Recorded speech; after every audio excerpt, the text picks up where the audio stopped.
Imaginez un édifice si vaste, si complexe, qu'il défie l'entendement. Un monument dont les murs murmurent dans les secrets des pharaons et des dieux. Ce lieu, c'est le grand labyrinthe d'Égypte, parfois associé au culte d'Horus. Il ne s'agit pas d'une simple construction, mais d'un mythe palpable, une énigme de pierre et de sable. Les voyageurs de l'Antiquité, comme le grand Hérodote, en ont parlé avec une admiration mêlée de crainte. Ils le décrivaient comme une merveille surpassant même les pyramides.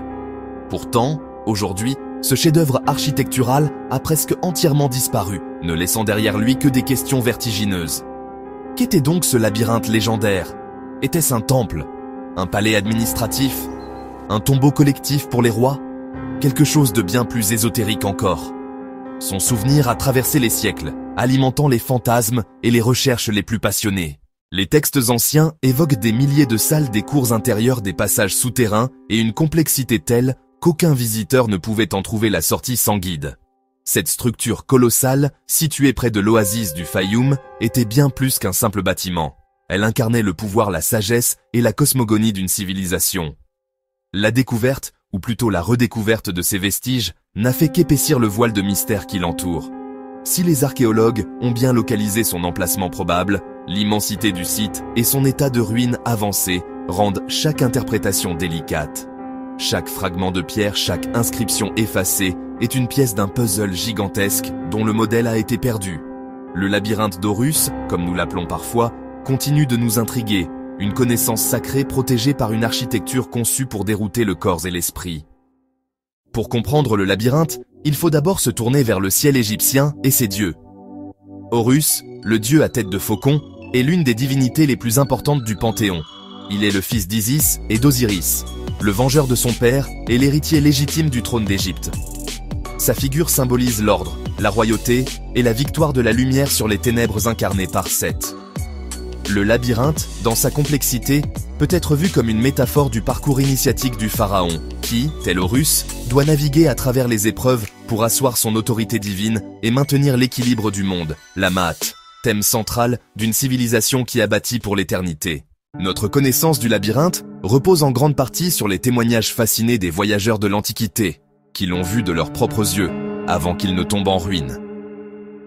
Le plus célèbre d'entre eux est l'historien grec Hérodote, qui visita l'Égypte au 5e siècle avant notre ère. Dans ses écrits, il ne cache pas son émerveillement, affirmant que l'édifice dépasse toute description et surpasse même les grandes pyramides de Gizeh. Il décrit un complexe monumental, composé de 12 cours principales, entouré de péristyles et de 3000 salles. La moitié de ces salles était en surface, l'autre moitié en sous-sol. Une immensité difficile à imaginer. Hérodote dit avoir visité les salles supérieures, mais les prêtres lui ont interdit l'accès aux chambres souterraines. Selon eux, ces chambres contenaient les tombeaux des rois ayant fait construire le labyrinthe, et aussi ceux des crocodiles sacrés, incarnation du dieu Sobek. Cette interdiction a nourri le mystère et la légende. Que cachaient donc ces salles secrètes? Pendant des siècles, l'emplacement exact du labyrinthe resta une énigme. De nombreux explorateurs rêvaient de le retrouver, guidés par les descriptions anciennes.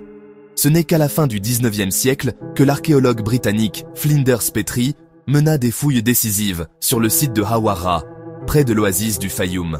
À proximité de la pyramide du pharaon Amenemhat III, 12e dynastie, vers 1800 avant Jésus-Christ, il découvrit une immense étendue de fragments de calcaire et de granit, s'étalant sur une surface d'environ 300 mètres sur 240 mètres. C'était tout ce qui restait du légendaire monument. Les découvertes de Petrie confirmèrent que le labyrinthe était en réalité le temple funéraire monumental d'Amenemhat III. Ce pharaon du Moyen Empire était connu pour ses grands travaux d'irrigation dans le Fayoum, et il est logique qu'il ait choisi cette région pour y bâtir son complexe pour l'éternité. Il est essentiel de ne pas confondre le labyrinthe égyptien avec son cousin grec, le labyrinthe de Crète. Dans la mythologie grecque, le labyrinthe est une prison, un lieu de terreur conçu par Dédale pour enfermer le Minotaure, une créature monstrueuse. En Égypte, la conception est radicalement différente. Le labyrinthe n'est pas une prison, mais un chemin initiatique. Il est un lieu sacré dont la complexité a un but précis. Filtrer les non-initiés, protéger le savoir divin, guider l'âme du défunt à travers les épreuves de l'au-delà vers la renaissance éternelle. Le parcours labyrinthique égyptien est une représentation symbolique du cosmos et de ses cycles. Il imite les méandres du Nil, source de vie, mais aussi les chemins tortueux du Duat, le monde souterrain que le dieu soleil Rê traverse chaque nuit avant de renaître à l'aube. En parcourant physiquement le labyrinthe, le prêtre ou le pharaon participait activement à ce cycle cosmique, contribuant par ses rituels à maintenir l'ordre du monde. L'un des plus grands mystères du labyrinthe réside dans son plan exact. Malgré les fouilles de Pétri et les scans géophysiques récents, nous ne disposons d'aucune représentation d'époque de l'édifice. Les descriptions antiques sont notre seul guide, mais elles sont souvent vagues et parfois contradictoires. Comment les 3000 salles étaient-elles agencées? Existait-il une logique, un ordre symbolique, caché dans cette complexité apparente?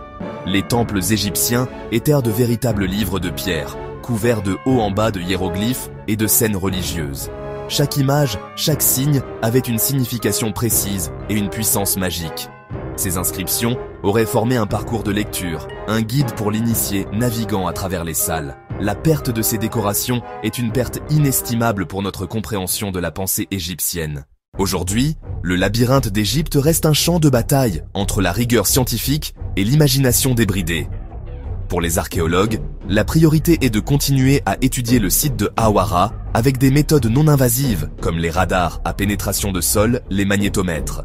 Ces technologies permettent de cartographier les structures enfouies sans avoir à creuser, préservant ainsi ce qui reste du site.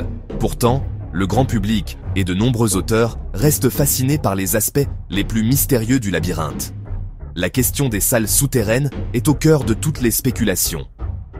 L'interdiction de fouiller cette zone justifiée par la présence d'une nappe phréatique élevée et la nécessité de préserver le site alimente les théories du complot.